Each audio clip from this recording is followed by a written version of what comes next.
What do nurses, ragtime, and oil lamps have in common? You're about to find out in this Fun-Sized Felony.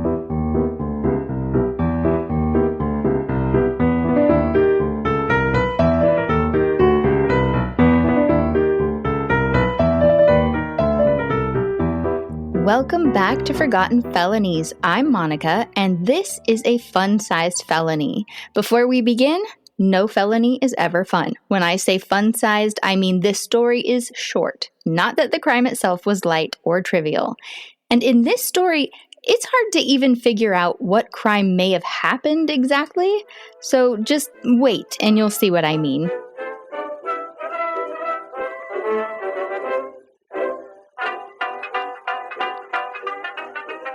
It was the evening of Sunday, June 9th, 1912, when 17-year-old Mabel Dorner walked out of her home in Oakland, California. She was better known to her friends and family as Dolly. She was dressed in a black and white checkered suit with a white sailor collar, and she was wearing a white hat and a blue coat. She told her parents she was on her way to stay the night at a friend's house. But when Mabel did not return Monday morning, her mother, Mrs. Charles J. Dorner, telephoned the friend to ask about her daughter's whereabouts. And when she spoke to the friend, Mrs. Dorner was informed that Mabel had actually never been there at all. Now, Mrs. Dorner was so alarmed that she called the Oakland police immediately, and detectives were put on the case right away. But Mabel seemed to have vanished without a trace. The newspapers described her as strikingly beautiful, with brown hair and light blue eyes. Multiple pictures were printed of her in the paper over the next few days. Clues poured in. Many people said they'd seen her at a place called Central Hall. This is a place where young people went to dance. So they said they saw her there on Sunday evening, and it was Sunday evening when she disappeared.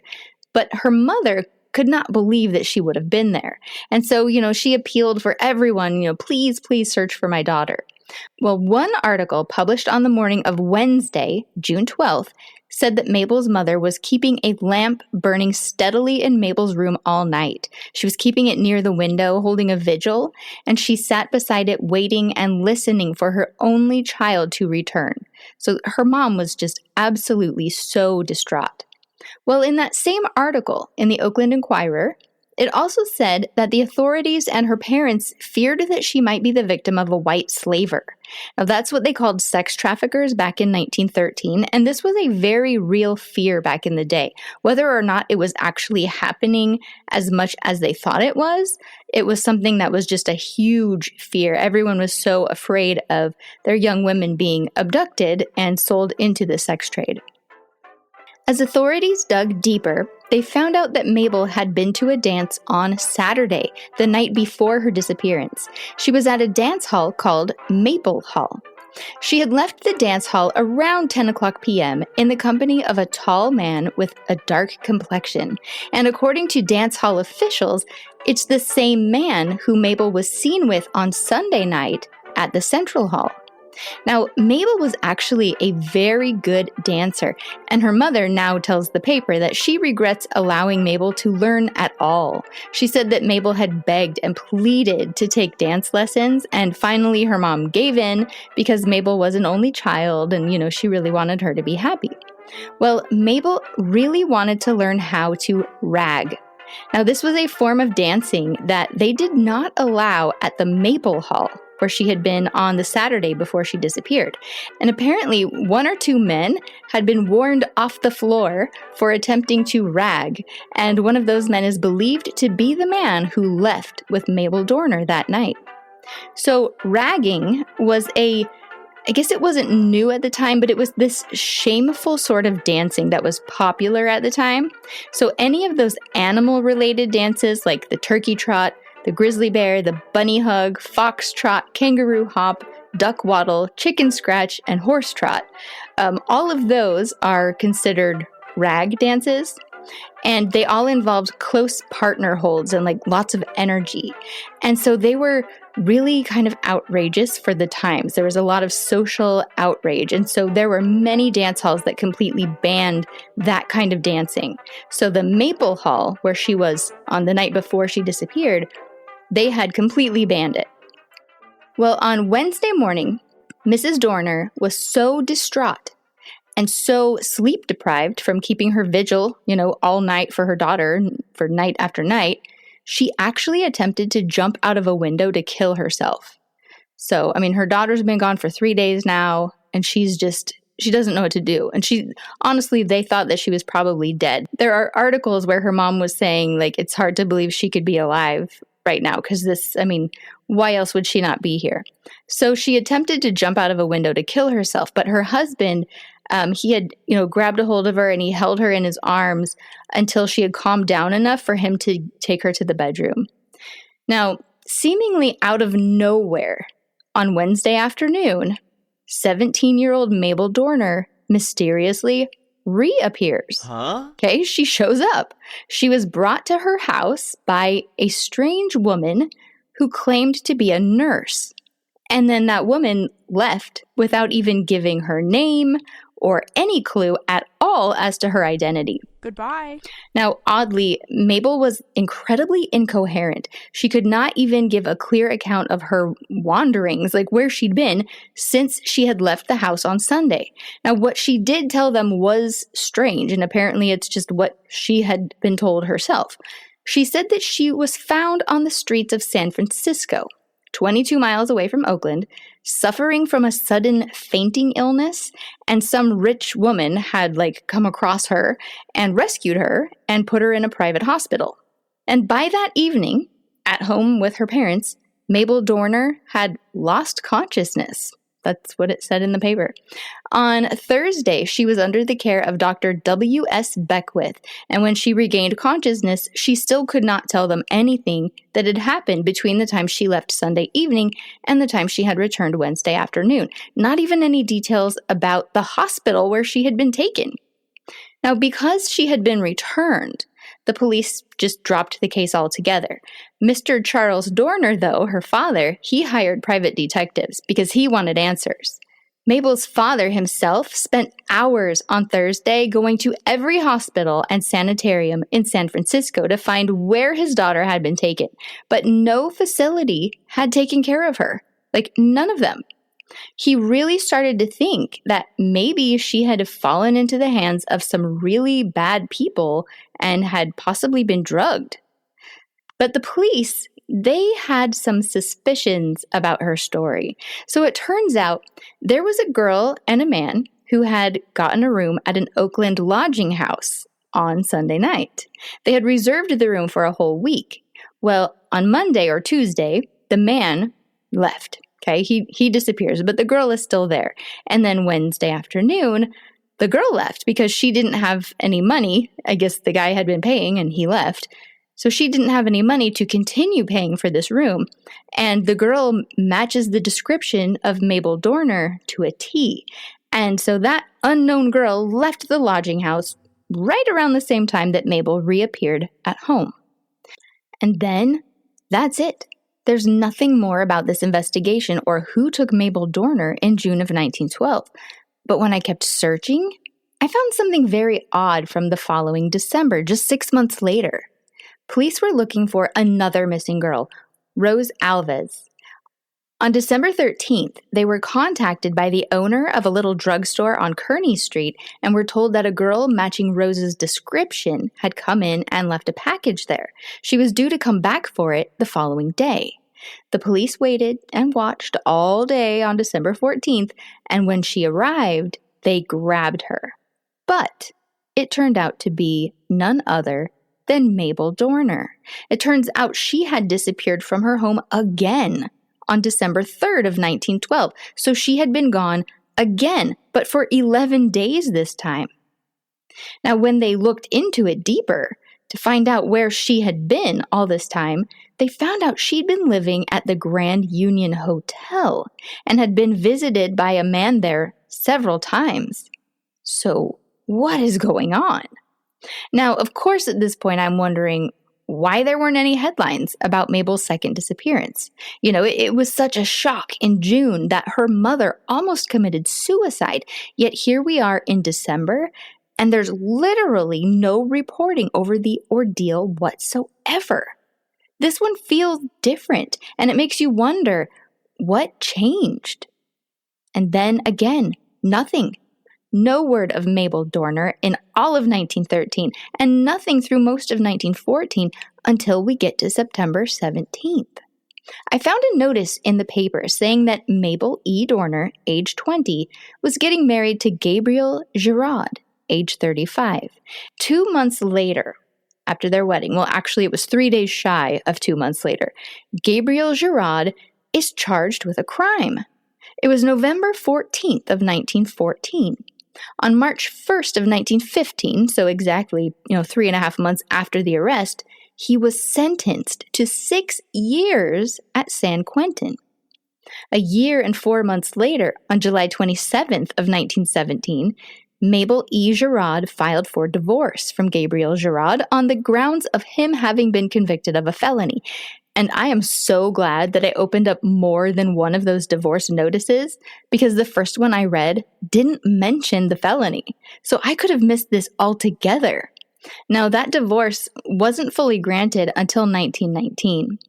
So I see all of this, right? And I wonder, what can I find out about Gabriel? Because this is just getting weirder and weirder. So I cast my net back through history, and I find that in January of 1913, Gabriel had actually been pardoned by the governor of California after a 15-year sentence for burglary. And the burglary had happened in 1903. Well, of course, I had to run straight back to 1903. Thank goodness that I can, time travel thanks to newspapers.com. And it turns out Gabriel was a very bad dude. Gabriel Girard was a sailor who had arrived in San Francisco from France. His sailor friend, Gustave Majoin, and I'm totally butchering these names, I apologize. He was also from France. They got into some very bad habits here in the States, which wouldn't surprise anybody because they had very lengthy criminal records back in France, probably why they had to leave. Now, in 1903, Gabriel would have been 24 years old. Early in the morning of January 11th, 1903, Gabriel and Gustave went to a bakery in San Francisco and they stole a 600-pound safe. They got the safe into their buggy and they drove it over to a vacant lot near the Presidio, broke it open, and looted the $612 in coin that was inside.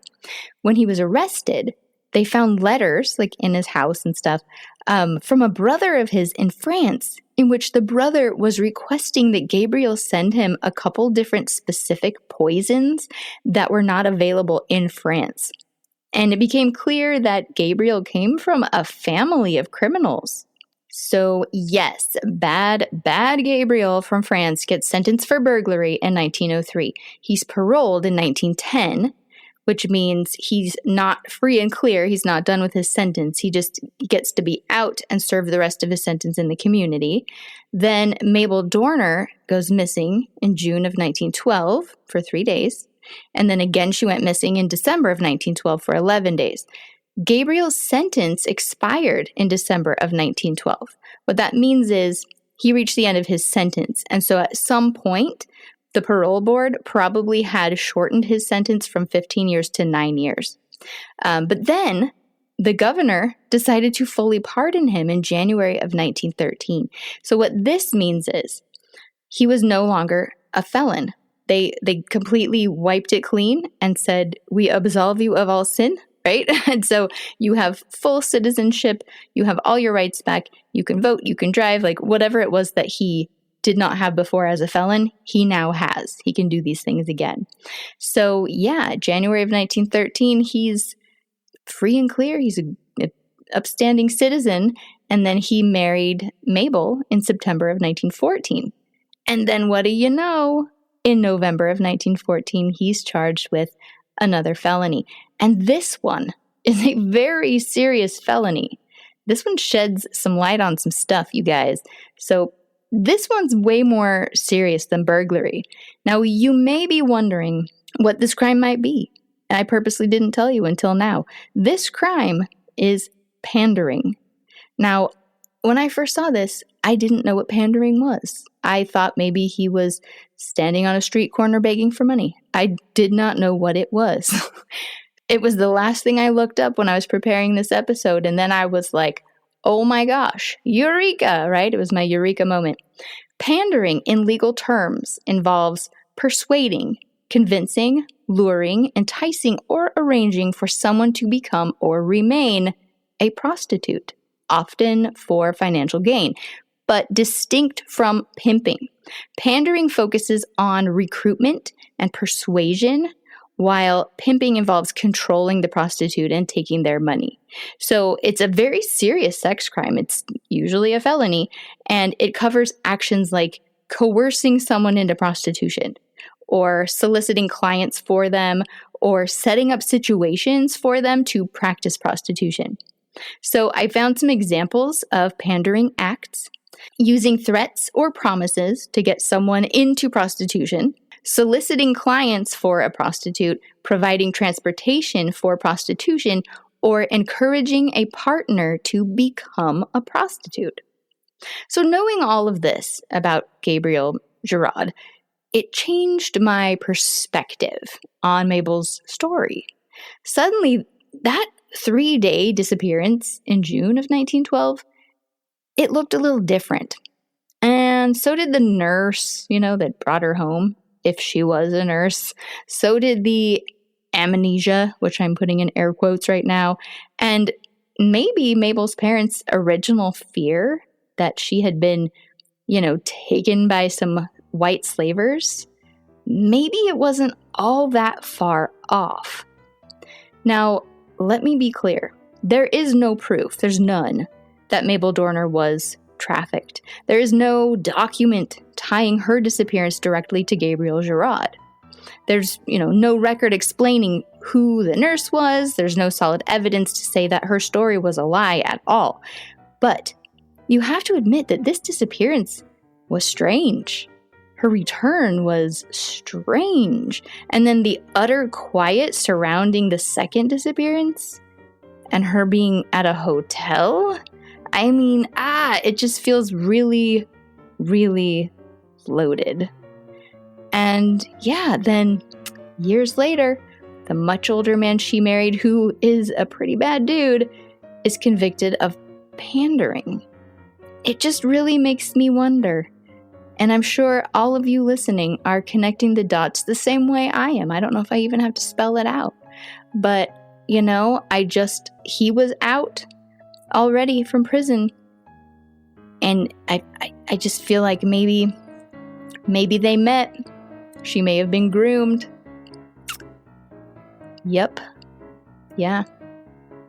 Maybe it says something that after he got convicted, right, and sent to prison, it was like a year and a half before she filed for divorce. I feel like someone who was groomed over a long period of time would take a long time like that to file for divorce in that situation. And that's just a guess. I haven't been in that situation myself. But I feel like if it was something where it was like, you what?